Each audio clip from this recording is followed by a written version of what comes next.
Cessez. Ce sera meilleur pour vous. Mes frères, c'est en islam, contrairement à ce que croient les chrétiens. Parce que quand nous rentrons dans l'histoire, dans la mythologie qui précéda le christianisme, de nombreux héros étaient considérés comme des dieux. La plupart de ce qui a été dit au sujet de Krishna par les hindous, de Bouddha par les bouddhistes, de Shinto par les shintoïstes, de Brahma par les brahmaïstes, d'Adonis par les syriens, de Mitra par les perses, a été clairement dit au sujet de Jésus-Christ par les chrétiens. L'islam est la seule religion qui réussit à libérer ses adeptes de toutes ces superstitions d'erreur, des cérémonies tenues de tous sens, et élargir l'horizon pour en faire une source d'inspiration en nous donnant les 99 noms de Dieu et en rejetant avec la dernière rigueur la doctrine de l'incarnation. Takbir. C'est quoi l'incarnation, mon frère Saint-Islam? Aucun des prophètes de Dieu, d'Adam, Noé jusqu'au prophète Mohammed n'a enseigné l'incarnation. Moïse n'a jamais enseigné l'incarnation. Isa alayhi salam, Jésus-Christ n'a jamais enseigné l'incarnation. Le prophète David n'a jamais enseigné l'incarnation. C'est quoi l'incarnation? Tous les prophètes de Dieu, ils ont enseigné la manifestation. Puisque l'incarnation, c'est un acte par lequel l'être spirituel s'incarne dans un corps animé.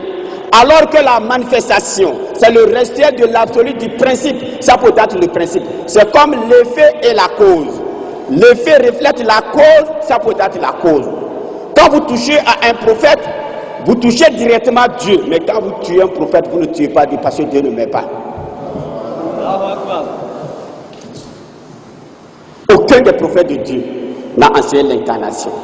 C'est pourquoi dans la Bible, dans Genèse chapitre 6, verset 3, Dieu dit ceci: mon esprit ne pénétrera point à jamais dans l'homme, car l'homme n'est que chair. Où se trouve l'incarnation? Mon esprit ne restera pas à jamais dans l'homme, car l'homme n'est que chair. Alors, il n'y a pas l'incarnation en ce moment. Aucun des prophètes de Dieu n'a enseigné l'incarnation.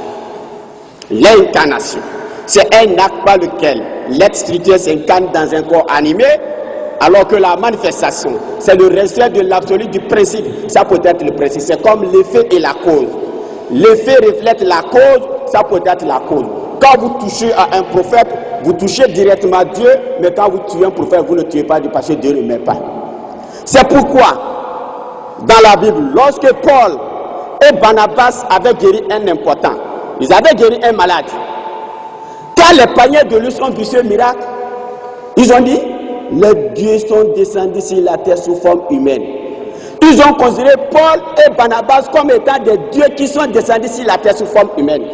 Est-ce que cela n'est pas conforme à ce que les pasteurs disent que Jésus-Christ est Dieu venu sur la terre sous forme humaine?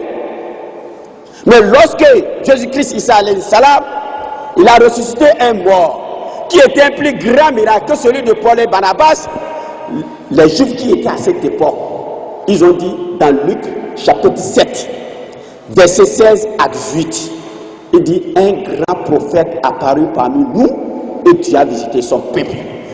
En ce moment, ils l'ont reconnu comme un grand prophète apparu parmi nous et Dieu a visité son peuple. Cela veut dire quoi? Dieu ne visite jamais son peuple sans passer par les prophètes. Quand vous voyez un prophète, vous voyez Dieu, non pas au sein de le percevoir, mais plutôt au sein de le reconnaître. C'est parce que ce prophète ordonne ce que Dieu ordonne, il aime ce que Dieu aime, il déteste ce que Dieu déteste, et manifester réellement la volonté de Dieu sur tous les plans. Takbir. C'est pourquoi Jésus dit dans Jean chapitre 5, verset 4, il dit, je vous le déclare, c'est la vérité. Celui qui écoute ma parole et croit en celui qui m'a envoyé, mes frères et sœurs en islam, qui l'a envoyé? Dans Jean chapitre 17, verset 3, il dit, la vie éternelle consiste pour eux à te connaître. Toi, le seul véritable Dieu, et je suis qu'on a envoyé. Qui l'a envoyé? Allah.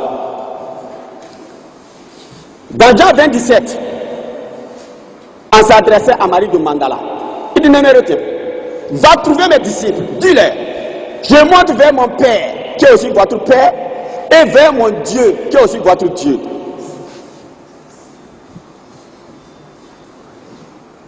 Dans 1 Timothée, chapitre 2, verset 5, il dit ceci. Il n'y a qu'un seul Dieu, un seul médiateur entre Dieu et les hommes, Jésus-Christ homme.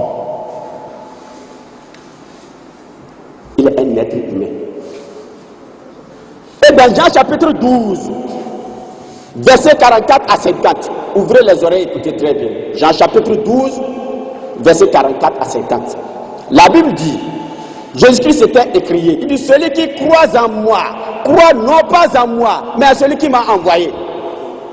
Il dit, celui qui me voit, voit celui qui m'a envoyé.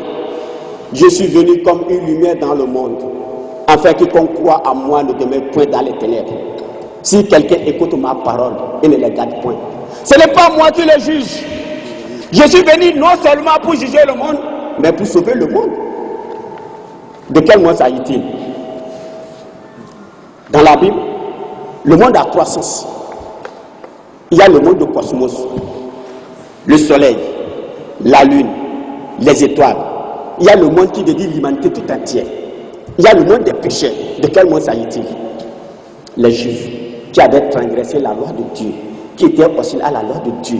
À leur intention, Dieu a conclu une seconde alliance. Dans Jérémie chapitre 31, verset 31, il dit, je conclus une nouvelle alliance avec les deux maisons d'Israël. L'Israël du nord, capitale Samarie, l'Israël du sud, la capitale Jérusalem. Le messager qui devait sortir de cette nouvelle alliance, c'est bien le bien quoi? Jésus. C'est pourquoi il dit, je les ai donné la parole et le monde les a haïs. Le monde a haï qui? Les Juifs. Alors, Isa alayhi salam n'est qu'un prophète de Dieu, un grand homme de Dieu, un grand messager de Dieu. C'est pourquoi, quand un musulman, il attend le nom de Jésus-Christ, qu'est-ce qu'il dit? Que la paix soit sur lui. Cela veut dire que le musulman reconnaît Jésus plus que même les chrétiens. Il est un prophète de Dieu, un messager de Dieu. Il n'est pas le Dieu créateur. Maintenant, c'est pourquoi il a été envoyé par Dieu. Maintenant, le Coran nous dit, il nous précise, il dit, Wa rasulan illa bani Israël. J'ai fait de Jésus que pour sauver les enfants de la maison d'Israël. C'est ce que le Coran nous dit. Revenons maintenant dans la Bible. Si ce verset a été confirmé dans la Bible, dans Matthieu chapitre 15, verset 24. Jésus dit, je n'ai été envoyé qu'aux brebis perdues de la maison d'Israël. Point. S'il y a une Bible qu'on nous relit le verset. Matthieu chapitre 15, verset 24.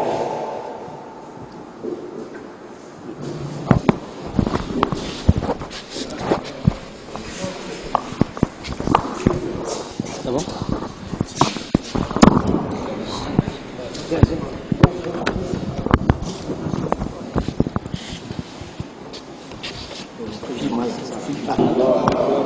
Papier. Il dit, je n'ai été envoyé qu'aux brebis perdues de la maison d'Israël. Faites l'analyse grammaticale de ce verset. Le mot Dieu est écrit avec grand D. Il dit, je n'ai été envoyé qu'aux brebis perdues de la maison d'Israël. En disant, je n'ai été envoyé qu'aux brebis perdues de la maison d'Israël, cela veut dire, il a été envoyé pour l'humanité tout entière? Non. Mais aujourd'hui, pour tromper certains musulmans non avertis, il vous dit, Jésus dit, allez dans toutes les nations. Oui, il a dit. Quand il dit aller dans toutes les nations, il a envoyé ses disciples d'aller chercher les Juifs qui étaient dans la diaspora. C'est pourquoi le jour de la Pentecôte, dans Actes chapitre 2, il y avait là des Juifs qui habitaient toute la nation. Ils sont présents à Jérusalem pour la fête de la Pentecôte.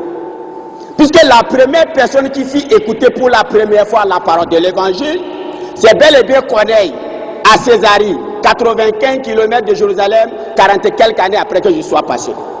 Dieu avait dépêché un ange. C'était le moment où il devait être accueilli dans l'église de la nouvelle alliance. Dieu n'a jamais fait alliance avec les païens, mais les païens ont été acceptés par la grâce. Jésus-Christ avait prédit cela dans la parabole des noces. Il dit, le maire de la ville a organisé une fête. Il a lancé les invitations à ses amis. Mais ces derniers n'ont pas répondu à ces invitations. Du fait que cette nourriture ne se détériore, il a demandé d'aller chercher les inconnus qui passaient sur la voie. Ces inconnus étaient venus consommer la nourriture, mais la nourriture n'était pas préparée à leur intention. Puisque Dieu a dit à Moïse, j'ai vu des païens qui refusent de m'adorer. Alors s'ils veulent m'adorer, participer à les fêtes pour qu'ils se fassent circoncis et s'abstiennent des aliments impurs. Jésus a trouvé ces païens-là, convertis au judaïsme, qu'on appelle les prosélytes. Il y avait les prosélytes de la justice et les prosélytes de la porte. Ceux qui observaient toutes les lois du judaïsme et d'autres qui s'abstenaient de se faire circoncis. Jésus qui prêchait dans le temple, c'est très bien. Dans le temple, il y a 4 cours. La première cour du temple était réservée aux païens. Et cette cour était entourée par des dalles de pierre sur laquelle il était inscrit aux païens de dépasser ce sexe sous peine de mort. Jésus a trouvé cela, il ne s'est jamais opposé. Mais le jour où Pierre s'était permis d'aller prêcher l'évangile à Corneille et à sa famille païenne, les disciples qui étaient à Jérusalem avaient appris cela. Ils l'ont blâmé, ils l'ont demandé, pourquoi tu t'es permis de rentrer chez les païens? Puisque lors de leur dernier parlant, dans Matthieu chapitre 10, verset 5 à 7, je dis bien, Matthieu chapitre 10, verset 5 à 7, Jésus leur dit, n'allez pas chez les païens, n'entre pas chez les Samaritains, allez plutôt chercher les brebis perdues de la maison d'Israël. Takbir. N'allez pas chez les païens, n'entre pas chez les Samaritains, allez plutôt chercher les brebis perdues de la maison d'Israël. Et dans Matthieu chapitre 15, verset 24, c'est-à-dire le contexte de Matthieu 15, 24, il y avait une femme cananéenne. Elle était venue voir Jésus-Christ, alayhi salam. Il dit, maître, secoue-moi, mon enfant était tourmenté par les démons. Écoutez ce que les disciples de Jésus lui disent. Maître, chasse-la, elle crie derrière vous. Ah, pourquoi? Jésus faisait semblant d'écouter la femme. Ce n'est pas le Coran, c'est la Bible qui parle. Il faisait semblant d'écouter la femme. Secoue-moi, secoue-moi. Mon enfant est tourmenté par les démons. Jésus, il regarde la femme. Il dit, femme, il n'est pas bon de prendre le pain des enfants et de les jeter aux petits chiens. Takbir. Il n'est pas bon de prendre le pain des enfants et de les jeter aux petits chiens.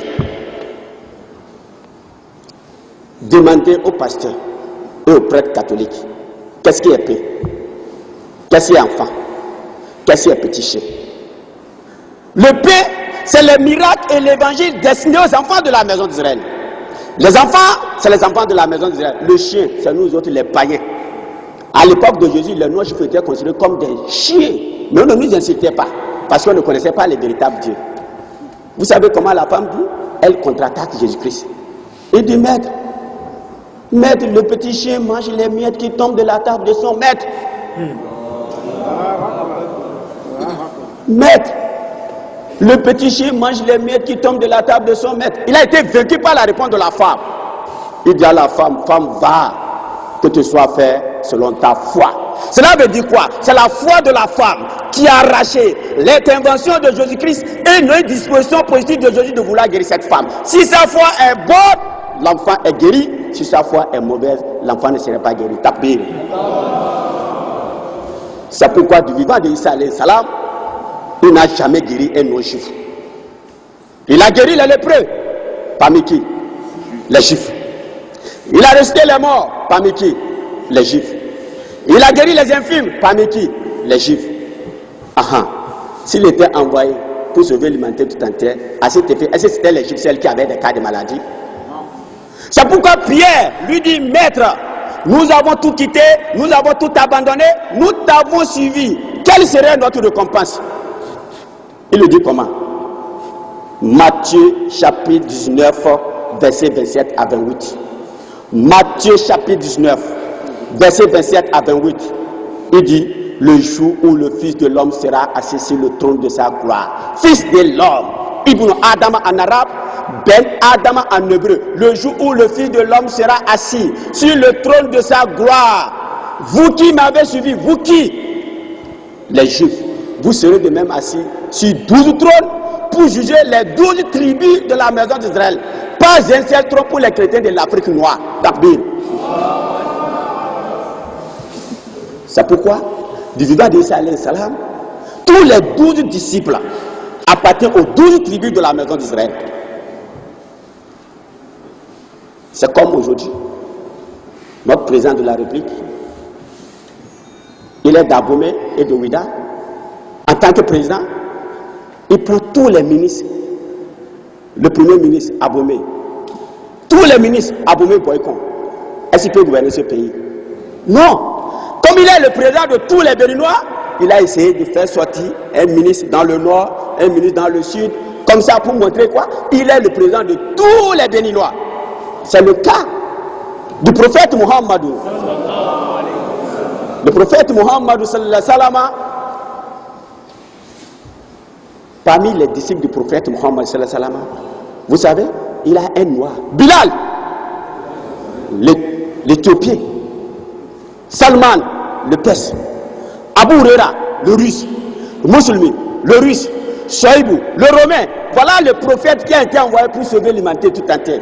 C'est pourquoi vous verrez que tous les disciples noirs, disciples romains, disciples perses, voilà, c'est pourquoi le Coran dit Wama arsalnaka illa kafatan linnasi bashiran wa nazira walakinna akthara an-nas la ya'lamun. Takbir. Nous devons être fiers d'être musulmans. C'est pourquoi le Coran dit dans la sourate chapitre 4 verset 171, il dit ô gens du livre, n'exagérez pas dans votre religion et ne dites d'Allah que la vérité. Je suis le fils de Marie, n'est qu'un messager de Dieu. Sa parole qu'il envoya à Marie n'est qu'un souvenir de lui. Croyez donc à Allah et en son messager. Et ne dites pas, toi, cessez. Ce sera meilleur pour vous. Il dit, toi, c'est quoi toi? Takbir. Le Père, le Fils, le Saint-Esprit. Isa alayhi salam. Il n'a jamais enseigné cela. Il n'y a pas la Trinité dans la Bible. Il n'a jamais enseigné cela. Parce qu'à travers la Trinité, il veut nous dire que Isa alayhi salam est le Dieu créateur. Il a à la fois le Père, il a à la fois le Fils, il a à la fois le Saint-Esprit. Alors que dans la Bible, dans Nombre chapitre 23 verset 19, Dieu dit je ne suis pas un homme. Osée chapitre 11 verset 9, je ne suis pas un être humain.